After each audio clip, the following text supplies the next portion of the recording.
crisis in history, in anyone's memory, and demolition makes no sense. Removing hundreds of homes from existing stock makes no sense. We need more housing now, not in 15 years. Resources and labour should go to repairing and rehabilitating existing buildings and building more on already vacant land, not into evictions and demolitions.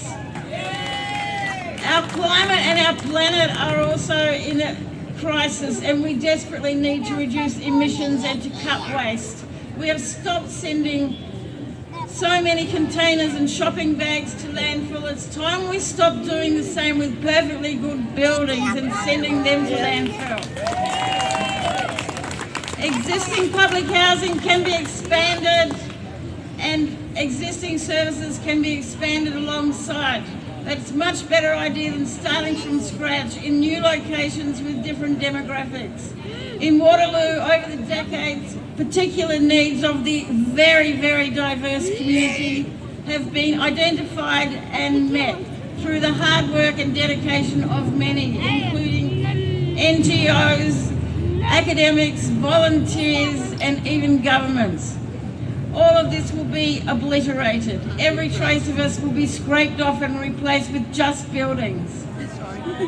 Supply, supply, supply, we are told, will make housing more available and affordable.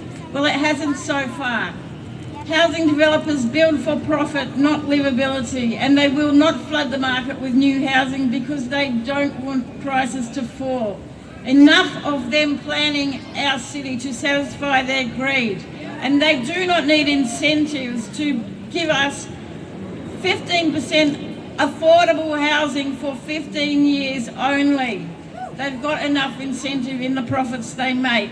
How about we make unaffordable housing 15 years only and then revert it to public housing? There are 1 million empty properties in Australia. Rules need to be made to ensure that they are made available. A tax on long-term vacancies is one way, and a ban on anyone with untenanted properties from buying any more. I am not an NIMBY, I am not against progress. There is room for more housing in Waterloo by repairing and adding to existing homes.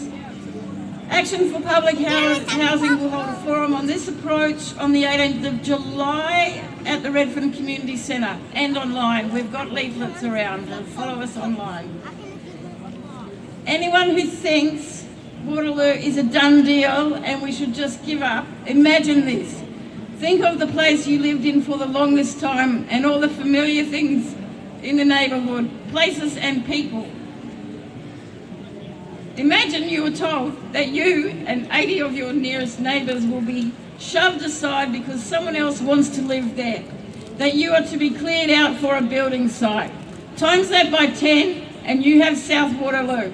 It is offensive and mean and a very bad idea. So we will keep fighting to save Waterloo. Stay with us in that fight. Join us, believe in people power, and save Waterloo. We'll save Waterloo. Thank you.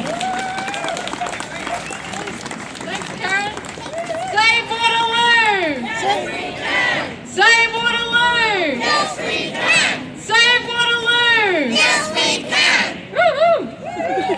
Before I keep going, I just was asked to direct people just over here to buy a t-shirt. If anyone wants a Save Waterloo t-shirt, this is one way you can support. And with that, I would like to introduce our next speaker, Kristen O'Connell. Kristen is an anti-poverty activist and unwaged social policy researcher relying on the Disability Support Pension.